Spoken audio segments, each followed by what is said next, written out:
Hey everybody, it's Tim from Tadabase, and this is Build It with Tim.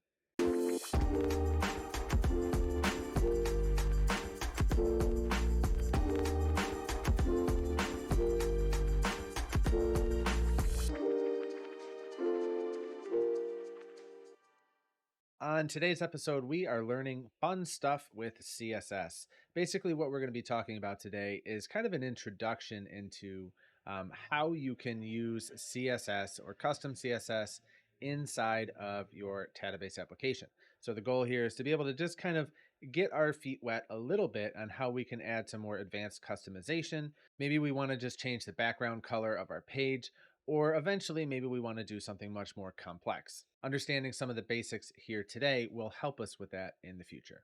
So, some of the things that we're going to be talking about today are going to be exploring Tadabase as a platform and the areas in which you can actually apply CSS. So, there's a whole bunch of different places where you can actually enter custom CSS and have that kind of control over your application. So, we'll go over those from top to bottom. The other things that we're going to be talking about today is how to actually find CSS selectors and the difference between the classes that load by default and the classes that can be assigned by either you or the custom classes that have already been assigned by Tadabase. We're also going to talk a little bit about the use of important and why you would need to use that inside of an application. And then the last thing is loading external style sheets. Okay, but before we actually dive into all that and explore the platform further, what we're going to do quickly is I'm just going to show off this particular browser extension that I use pretty frequently, almost every day, and that is called Live CSS. If you search for Live CSS in the Chrome Web Store, you'll find it. I can include a link in the description here so that you can go download it yourself. I believe there also is a Firefox version, but I'm not 100% sure. This is compatible, obviously, for Chrome and Microsoft Edge, and I highly recommend it. It lets us add CSS live inside of your live application so that you can see those changes right away happening and make sure that you're kind of on the right path with the CSS that you're using. Anyways, that's it for that. Hopping over to the builder, we're going to start talking about the areas in which you can actually add CSS to your application. And when we're talking about the areas where we can add CSS to our app, we have to consider the hierarchy of how our app is actually loading when we, preview the page or we access the live application. The most global area where you can add CSS is in your app settings and under the custom header footer code. Now, this is an area that's going to have the most global effect, meaning anything that we enter into this particular area of our app settings is going to apply across the entire application. Meaning, if we wanted to change the background color for all of the pages within our application, we could simply add it here. However, because we are working inside the actual header area of the application, meaning the actual page source that loads the page, we need to actually wrap this inside of a style tag. Doing that will then indicate that we are trying to load some CSS. Style tags are not going to be required for the other areas that we discuss. It's only required for the custom header or custom footer section of your app. When the app actually loads, this is going to be the first place that your browser is going to be checking for any styles or CSS that needs to be applied to the actual page. The next place that we're going to check is inside of a page layout. Inside of a page layout, in addition to inside of pages, you'll see that there is a CSS tab located at the top of the screen. Entering the CSS that you'd like to use here will be the next place that your browser is going to check in order to load CSS. Any CSS that's applied inside of your page layout is going to be applied to every single page within that layout. So this is super helpful if you want to do something specific for a layout and you want to apply that for every single page, but you don't want to actually add that CSS per page. If you do want to have CSS that's specific to one page only, you can simply add CSS to the CSS tab of your selected page. This will work with parent level pages where we're displaying a whole bunch of data components. It will also work for child pages such as detail pages or add new record pages. The CSS that we apply to this particular page will only apply to this page. And in most cases, will take priority over any sort of global CSS that's placed inside of a page layout. And we'll talk more about that in a little while when we talk about the use of important. Moving on from page layout and page CSS, we can start to add CSS in a more granular way through either direct inline CSS or by adding custom classes. When we look at the structure of a Tadabase page, we are starting with a row. A row you can think of like a container, and that is located here in green. Inside that row or container, we are adding columns as indicated here in orange. Obviously, we can add one column or more than one column, but when we edit these particular containers, both the row and the column container, and navigate to the Design tab, we have the ability to add additional CSS classes and additional CSS. Now, there's a difference here in how this compares to page layout, or custom header footer CSS, and that is this is considered inline CSS. By adding CSS directly to a column under the Design tab, or a row or a component under a Design tab, we do not need to actually specify what element we are applying the CSS to. We can simply just say background color, red, and format this as we normally would. And we could add something on the next line if we wanted to. We do not need to let Tadabase know what element we are referring to because it's inherited by editing this column's Design tab. If we wanted to apply an additional CSS class, aside from the ones that load by default, we can do so here. Defining a custom CSS class anywhere throughout Tadabase will give you access to using that CSS class as a selector. Now, as I briefly mentioned, the Design tab is also available for components. However, there's even more granular control inside of components if we go into the actual structure designer here, where we're adding the fields and the various inputs, whatever it is, to our actual data component.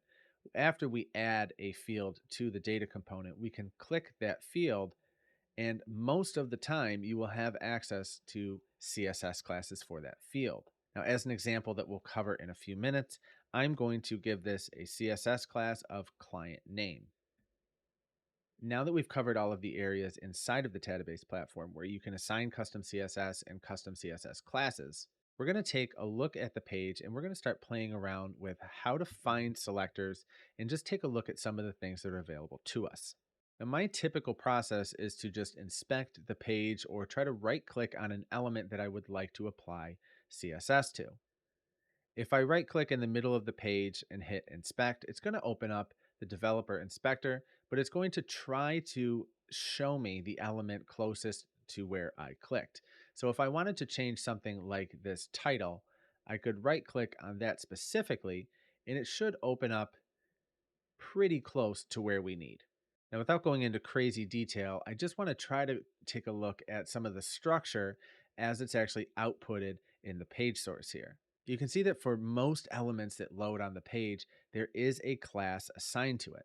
This is going to be, this is not unique to Tadabase. This is basically how web development works and how pages get styled overall. But I want to start paying attention to those particular classes to help me identify what I'm actually looking at on the page. Now, we mentioned rows and columns and components in the actual page builder. And if we take a look at these classes that we can see we have rows, we have column, or an abbreviation of column, and then within that we got this big monster element. But if we find the class, you'll see it's listed as data table, or X type data table, and then T list. Okay, this lets us know that this is the actual list component. And the nice thing about the developer inspector is that when you hover over that, it will highlight the element on the page. If I go back to the builder and I go back into this column, the Design tab, CSS, and I add that custom class that I mentioned earlier, such as my column, and then reload the page, you'll see that if I go back to my inspector and I try to find that column, you're going to see that it is now assigned as a custom class. My column is located right here. Now, if I want to apply CSS to this particular column, I can use my column as a selector. Now, in terms of selectors, we can identify an element on the page that we want to apply CSS to in two different ways. To demonstrate this, I'm going to copy this ID down here, which is one of the ways that we can use a CSS selector. I'm going to open up that Chrome extension that I mentioned earlier, and we're going to take a look at two different examples. Now, the first thing I can do if I wanted to actually make changes, CSS modifications to a list component, is I could use the Tadabase CSS class called TList. And you'll see that's going to highlight the list component that's currently on our page. Now I could say background, and let's say we want to make it red. That's going to apply that CSS as we've defined it. However, if we have multiple list components on the page, it's going to apply to every single one because we are using the CSS selector that is a class. So you have to assume that every single list component is going to have this class, and it will. Therefore, if you have multiple list components on the page, this CSS is going to affect all of them. Now, we can specify or target a list component or anything really by either targeting it by ID or targeting it by a custom CSS class. For instance, if we change list to column, then it's going to target every single column on the page. We don't want that. But since I only defined my column as a CSS class for one column in the page builder, then I know that this is only going to apply to the exact column or element that I intend to. When using CSS or writing CSS for any given class on the page, we have to prefix that class with a period. This lets the browser know what we're doing. If we want to target something by ID, which I copied this particular component ID from the developer inspector, we're going to need to use the pound symbol. Now, targeting something by its specific component ID is kind of the ultimate way to target something. However, if you were to ever delete that component, then this no longer applies to anything. And you'd have to go back and update that with the new component ID, where if you did list or even the my column, right, you'd still have to assign that custom class. The point is you're not going to have a change in that numerical value for the component ID. Now, most of the time when I'm styling an application or I'm adding custom CSS, I am using custom CSS classes. Generic or global changes to components are great. However, I think some of the finer details that you add to an application can have a greater impact. For instance, if we want to really highlight the client name here, if you'll remember, we did add a custom CSS class of client name. All of the instances of that CSS class are then highlighted here. And from here, I can then start to play around with the CSS that I want to use. So let's say I want to change the font size and I want to make it larger. And I want to change the font weight and I want to make it bolder. Now that I have this particular CSS that I have tried, I've experimented, I like the way it looks, I can simply copy this, go back to my page, or rather to my builder, and then I can decide if I want to place this at the page level, the layout level, or the custom header level to make it fully global across the app. Now, for me, what I would probably likely do is if I wanted to repeat this process or repeat this style across every single list component, and I'm going to make sure that every time client is here, I'm going to do client name, then I'll at least put it on the layout, possibly even the custom header footer section. So for now, we'll put it inside of our layout. And then if I go back here and refresh this, you're going to see that now that CSS is going to load. Inspecting the page here, you'll see that here is our actual value of the client name. Then we just have to backtrack up a little bit until we get to this element, which by default has a class of form group. Here is our custom class here, and you can see the custom styles that are being loaded over here on the right-hand side.